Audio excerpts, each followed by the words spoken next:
Cold, ठंड हो रही है, लेकिन कोई भी नई सिटी को एक्सप्लोर करने का बेस्ट तरीका आपको पता ही अब क्या है, सुबह जल्दी उठ के रनिंग पे जाना।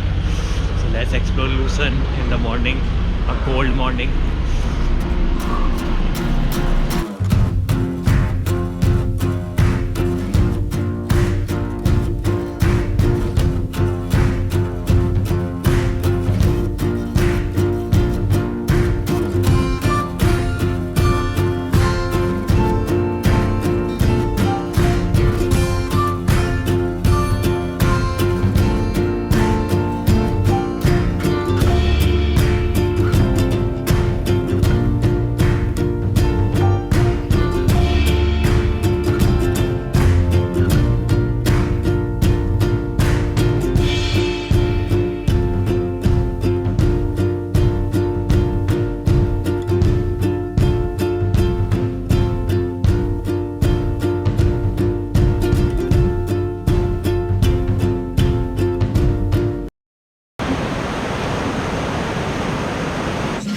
लूसन छोड़ने का टाइम आ गया है। 4 दिन इतनी फटाफट निकले कि पता ही नहीं पड़ा। अब वैसे भी दिन फटाफट निकल दें क्योंकि स्विट्ज़रलैंड का ट्रिप एंड होने जा रहा है। 2 दिन और हूँ मैं स्विट्ज़रलैंड में अभी, और यहाँ से कहाँ जा रहा हूँ बताता हूँ आगे।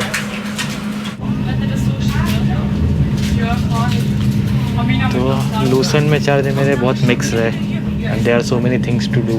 यहाँ पे काफ़ी सारे माउंटेन्स हैं, लेकिन 2 दिन बारिश आ गई तो ज़्यादा कुछ कर नहीं पाया। और otherwise Swiss travel pass utilize करना है तो बेस्ट प्लेस है। There is Rigi mountain here, there is Stanserhorn, there is टूस, और उसके अलावा पिलाटस और टेटलीस भी यहाँ से पास पड़ता है। पिलाटस माउंटेन 4 दिन से इसको बादलों में देख रहा हूँ, एक भी दिन बादल से बाहर नहीं निकला। ऐसे में यहाँ जाना बेकार है।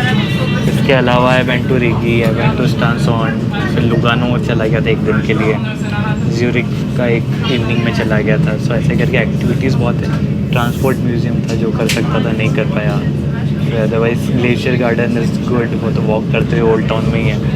तो ऐसे करके एक्टिविटीज़ बहुत है, लेकिन मैं कह रहा हूँ अगर ज्यूरिक अगर डेज कम है स्विट्ज़रलैंड में तो लूसर्न यू कैन स्किप।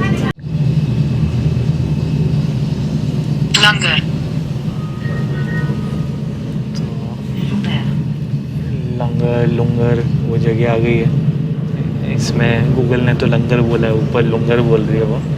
तो यहाँ पे भी एक यादगार इवनिंग रही थी मेरी, ड्रिजलिंग हो रही थी लेकिन काफ़ी अच्छा लगा था उस टाइम यहाँ आके।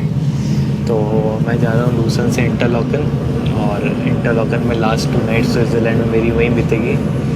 इंटरलॉकन क्योंकि फिर से मैं उस एरिया में काफ़ी अच्छा लगा था वो एरिया इंटरलॉकन के आसपास वाला, और थोड़ी बहुत और चीज़ें रह गई देखना वहाँ पे आसपास। तो लास्ट के 2 दिन वहीं बिताऊँगा, और फिर 29 को स्विट्ज़रलैंड को बाय बाय बोलने का टाइम आ जाएगा। ये जगह सही में पैराडाइज है।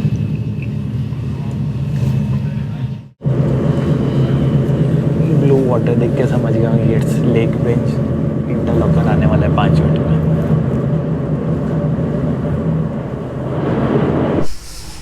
ऐसे घर जर्मनी में बहुत दिखते हैं। वैसे स्विट्ज़रलैंड पूरा जर्मनी से इन्फ्लुएंस्ड ऐसा लगता है, या फिर जर्मन लैंग्वेज से, क्योंकि मोस्टली यहाँ जर्मन बोली जाती है। और जिनीवा उस साइड जाओ तो फ्रेंच बोली जाती है, साउथ लुगानो की साइड जाओ तो ये बोली जाती है इटालियन, और ऑस्ट्रियन तो वैसे जर्मनी बोलते हैं। तो ये 3-4 टाइप की लैंग्वेज। इंग्लिश फिर भी समझ में आती है सबको क्योंकि टूरिस्ट डेस्टिनेशन है। अदरवाइज़ जर्मन काफ़ी नॉर्मल है यहाँ पे। साइन बोर्ड्स भी जर्मन में मिलेंगे मोस्टली।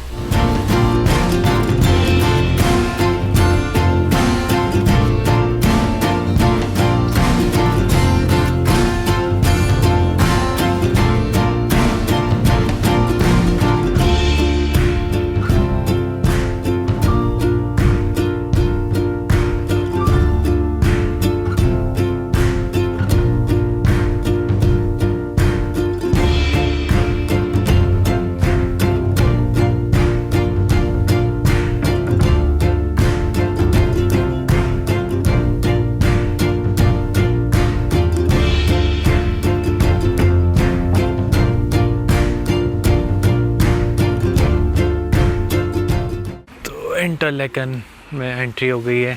वो हार्डकोर में ऊपर लाइट जलती रहती है उसकी। हॉस्टल में भी एंट्री हो गई है। अभी अंधेरा था तो क्या मतलब दिखा के कुछ भी, कल दिखाऊंगा प्रॉपर। और अभी लग रही है ज़ोर से भूख, सो आई एम आउट। आज कुछ इंडियन खाते हैं, बहुत दिन हो गए, 15 दिन हो गए इस ट्रिप को। तो अब एक कहीं कुछ थाली वाली मिले या बुफे मिले वैसा कुछ खाते हैं। तो पनीर खाए हुए भी अरसा हो गया, तो स्विट्ज़रलैंड में पनीर खाने का देखते हैं कैसा मज़ा आता है। ये रेस्टोरेंट है इंडियन स्पाइस। सब चट हो गया, सब खा लिया। ओहो, वो इंडियन वाली क्रेविंग है ना, वो ख़त्म हुई आज थोड़ी। बहुत दिन हो गए थे, 15 दिन के ऊपर हो गए थे स्विट्ज़रलैंड में, तो सोचा कि इंडियन फूड खाते हैं। तो पूरी एक स्ट्रीट है ये इंडियन फूड्स की, लेकिन मैंने थोड़ा सा अलग स्ट्रीट में ट्राई किया। उसका नाम था स्पाइस इंडियन और इट वाज वर्थ इट। तो उसका ओनर भी इंडियन था, दिल्ली का था, तो इसलिए ठीक। और एक के भी रीज़न है इंटरलॉकन आने का कि काफ़ी फैमिलियर लगता है फॉर इंडियंस। जैसे अब बस में आ रहा था तो सब इंडियंस ही थे उसमें, सब वेस्ट के आसपास ही रुकते हैं। मेरा जो है वो वेस्ट और ईस्ट के बीच में थोड़ा सा अलग है, बाकी सब ठीक है।